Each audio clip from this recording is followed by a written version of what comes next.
අද අපි වර්තමාන නීතිපතිවරයාගේ කාර්යභාරය පිළිබඳවයි කතා කරන්න බලාපොරොත්තු වෙන්නේ. නීතිපතිවරයාගේ වර්තමාන ක්‍රියාකලාපය අද ශ්‍රී ලංකා සමාජයේ සිවිල් සමාජය විසින් ප්‍රශ්න කිරීමට ලක් කර තිබෙනවා. අපි ඒ පිළිබඳව ආසියානු මානව හිමිකම් කොමිසමේ විධායක අධ්‍යක්ෂක බැසිල් ප්‍රනාන්දු මහතාගේ අදහස විමසීමටයි බලාපොරොත්තු වෙන්නේ. අයිබෝන්. මෑත කාලයේදී වර්තමාන නීතිපතිවරයා විසින් ඍජු සාක්ෂි තිබෙන බවට, ඇසින්දුඩු සාක්ෂි තිබෙන බවට කියවෙන අපරාධ නඩු කීපයක්ම අස් කරගනු ලැබුවා, ඉවත් කරගනු ලැබුවා. දැන් මෙවැනි ක්‍රියාමාර්ගයක් නීතිපතිවරයාට කිරීමට නීතියෙන් බලය තිබෙනවද? සහ ඔහුගේ එවැනි කටයුත්තකදී ඔහුගේ කාර්යභාරය විය යුත්තේ කුමක්ද? මේක කතා කරද්දී මේ වටහාගත යුතු වන්නේ මේ ලංකාවේ මේ සිංහල භාෂාවෙම නීතිපති කියන වචනය ඇත්තටම නීතිපතිට බාර කාර්ය ගැන හරි අවබෝධයක් ඇති කරන්නේ නැහැ. නීතිපති කියලා කියන්නේ නීතියට අධිපති කියලා. එහෙම එකක් නෙවෙයි මේකේ ඇත්තටම යාගේ රාජකාරියට අදාළ වෙන්නේ. එයාට තියෙනවා මූලික රාජකාරී දෙකක්. එකක් රජයට නීති උපදේශ ලබා දීම. ස්වාධීනව යම් ප්‍රශ්න මතුවනහම නීතිය මොකද්ද රටේ කියලා ආණ්ඩුව අහපුවම ආණ්ඩුවට කියන්නේ මෙන්න මේකයි නීතිය කියලා. ඒක යාගේ එක යුතුයකම. දැන් ඒක නෙමෙයි මෙතනදී අපේ සාකච්ඡාවට භාජනය වෙන්නේ. එයාට දෙවෙනි යුතුයකමක් තියෙනවා. ඒකට ඉංග්‍රීසි භාෂාවෙන් කියනවා ප්‍රොසිකියුටර් කියලා. ලංකාවේ මේ ප්‍රොසිකියුට් කිරීම ඒ කියන්නේ රාජ්‍ය වෙනුවෙන් නඩු පැවරීමේ රාජකාරිය. බාර වෙලා තියෙන්නේ නීතිපතිට. දැන් මේ රජය වෙනුවෙන් නඩු පැවරීම කියන එකේ අර්ථය මොකක්ද? යම් කෙනෙකුට අපරාධයක් සිද්ධ වුණොත් නීතියට අනුව ඒකේ පුද්ගලයාට විතරක් සිද්ධ වෙච්ච අපරාධයක් නෙමෙයි. ඒක සමාජයට සිද්ධ වෙච්ච අපරාධයක්. ඒ කියන්නේ සමාජය නියෝජනය කරනවා රජය විසින්. එතකොට නඩුවක් දමන්නේ රජය හා ඒ අපරාධකාරයාගේ නම ඇතුළු. ඒක අදහස අපරාධය සිද්ධ වුණේ අපි කියමුකෝ සියදෝරිස්ට කියලා. සියදෝරිස්ගේ ප්‍රශ්නයක් විතරක් නෙමෙයි තියෙන්නේ. සමාජයට ඒ කරපු අපරාධය බරපතල අපරාධයක්. ඒ නිසා ඒ බරපතල අපරාධය වෙනුවෙන් සමාජය වෙනුවෙන් ඒ කියන්නේ රජය වෙනුවෙන් නඩු පැවරීමේ වගකීම පැවරෙනවා ඔය ප්‍රොසිකියුටර් කියන කෙනාට. ඒ කියන්නේ ලංකාවේ නීතිපති. ඒතර ඒ අංශයෙන් තමයි මේ ඔය ප්‍රශ්නේ දිහා බැලිය යුතුයි. දැන් සමාජයක් පැවැත්ම සඳහා අත්‍යවශ්‍යයි ඒ සමාජයේ අපරාධය කියලා පිළිගත් දේවල්. ඒක සමාජයෙන් පිළිගැනෙන්නේ. කාලයා විසින් කෙරෙන එකඟතාවයන් මත නීතිය ගොඩනැගෙනවා. යම් අපරාධ අපේ සමාජයට සුදුසු නැති අපරාධ. ඒවා අපේ සමාජයට විශාල වශයෙන් හානිකර අපරාධ. ඒක නියෝජනය ඒක ඉස්සෙල්ලා නිර්වචනය කරලා ඊට පස්සේ බාර දෙනවා ඒක නතර කිරීම සඳහා වැඩ කටයුතු කිරීමේ කාර්යභාරය ආයතන දෙකකට. එක ආයතනයක් තමයි අපරාධ පරීක්ෂණ පැවැත්වීමේ කාර්යභාරය පැවැරලා තියෙන පොලිසිය. ඒක ලංකාවේ පැවැරෙන පොලිසිය. එතනදී අපරාධය ගැන හොයලා බලලා ඒක උනේ කොහොමද ඒ පිළිබඳව සියලුම කරුණු නීතියට හා කරුණු වලට අනුව හොයාගන්න. දැන් ඒ කාර්ය ඉෂ්ට කළාට පස්සේ ඒ ලිපිගොනු බාර දෙනවා නීතිපතිට. දැන් නීතියට අනුව සමාජය වෙනුවෙන් කළ යුතු වගකීම කරන්න කියලා. දැන් එතකොට සමාජය වෙනුවෙන් තියෙන වගකීම මොකද්ද? සාක්ෂි තියෙනවනම් පුද්ගලයාට විරුද්ධව නඩු පවරලා සමාජයේ ඉස්සරහට පමුණුවලා සමාජයේ ඉදිරියේ නඩුව පවත්වන. ෆෙයාර් ට්‍රයල් කියන්නේ සමාජයේ ඉදිරියේ පවත්වන නඩු විභාගය. ඒක සමාජයේ ඉදිරියට මේවා පවනලා ඒක නඩුව පවත්වලා අධිකරණයට බාර දෙන්න දැන් මේ තියෙන සාක්ෂි අනුව මේ නඩුව ඔප්පු වුණාද නැද්ද කියන එක. එතකොට නඩුව පවරන්න විතරක් නෙවෙයි නඩුව ඔප්පු කිරීම සඳහා කළ යුතු සෑම දෙයක්ම කිරීමේ වගකීම යට පැවරේ. ඒතකොට එහෙම බරපතල වගකීමක් තියෙන කෙනෙක් සාක්ෂි තියෙන නඩුවක් ඉල්ලාස් කරගත්තොත් ඒක සමාජයට කරන උපරිම වර්ගයේ වැරද්ද. මොකද අපරාධ පවතින ඉඩදීම එයාගේ අතින් කෙරෙනවා. ඒ කෙරෙන්නේ මේ වගකීම බාර දීලා තියෙන කෙනා. ඒක කවුද එහින් එහාට මේ වගකීම තියෙන්නේ? ඒක ප්‍රශ්න දෙකක් මතුවෙනවා. මේ අපරාධය සම්බන්ධයෙන් ප්‍රශ්නයක් මතුවෙනවා. විශාල අපරාධයකින් ඒ පුද්ගලයාට සිදුවිය යුතු යුක්තිය සමාජයට සිදුවිය යුතු යුක්තිය හා ආරක්ෂාව කියන කරුණු දෙකම පැහැරලා තියෙනවා. ඒ පිළිබඳව බාරය තියෙන උපරිම වගකීම තියෙන රජ නිලධාරියෙක්. ඒක කරන්න පුළුවන් ලොකුම වැරද්දක්.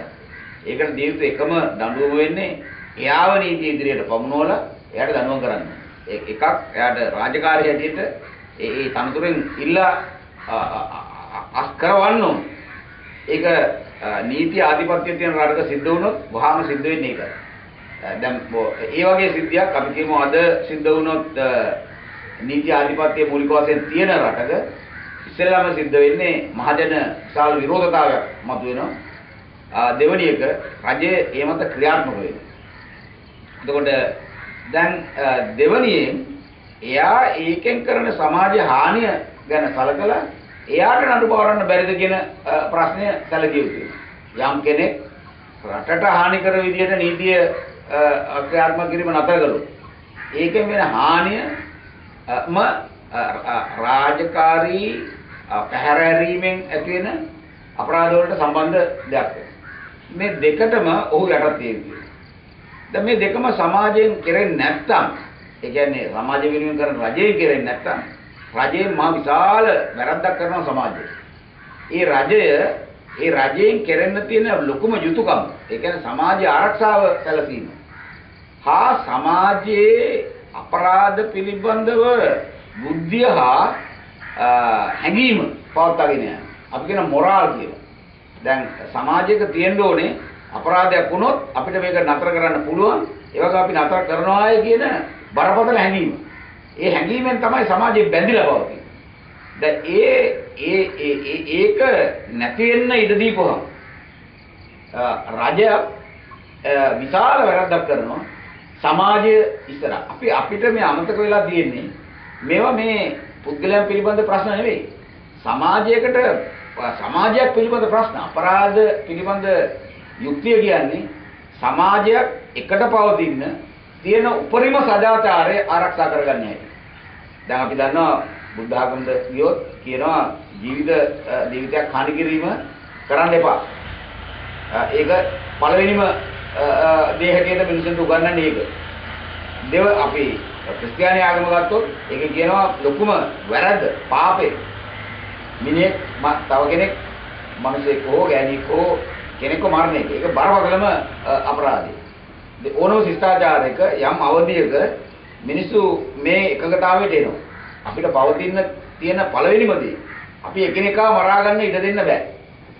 දැන් මේ එකඟතාවය ආරක්ෂා නොවන සමාජයක් උපරිම අනාරක්ෂිත සමාජයක්. සමාජයේ අභ්‍යන්තරයේ බිඳිනවා මේක. ඒ නිසා මෙතන නීතිපතිගෙනුත් විශාල වැරද්දක් වෙලා තියෙනවා. රජයෙනුත් විශාල වැරද්දක් වෙලා තියෙනවා. ඒ වගේම සමාජයෙනුත් විශාල වැරද්දක් වෙනවා. තමුන්ව ආරක්ෂා කරගන්න තමුන් දන්නේ නැත්තම්. තමුන්ගේ ශිෂ්ටාචාරය, තමුන්ගේ උපරිමයෙන් වැදගත්කේ කියන කරුණු වලදී ඒක නැති වුණාම මැදිහත් වීමේ හැකියාව සමාජයක නැත්තම් ඒ සමාජය තමුන් විහිම්ම විනාශය කරා යන සමාජයක්. දැන් මේක බරපතල දෙයක්. මේකේ බුද්ධිමත්තු ඉන්නවා, මේකේ ක්‍රියාශීලී පුද්ගලයෝ ඉන්නවා. දැන් මේ අයගේ මේ වගකීම් තමුන්ගේ වගකීම් ඉෂ්ට කිරීම පිළිබඳ තියෙන ගැටලුව සාකච්ඡාවට භාජනය විය යුතුයි. ඒ නිසා මේ වගේ දෙයක් වුණාම බුද්ධියක් හා සමාජය ගැන තැකීමක් තියෙන කෙනෙක් තුල ඇති වෙන්නේ උපරිම කලකිරීමක්. දැන් මා තුල මේ සිදුවීම තුලින් ඇති වෙලා තියෙන්නේ ඊට උපරිම කලකිරීමක්.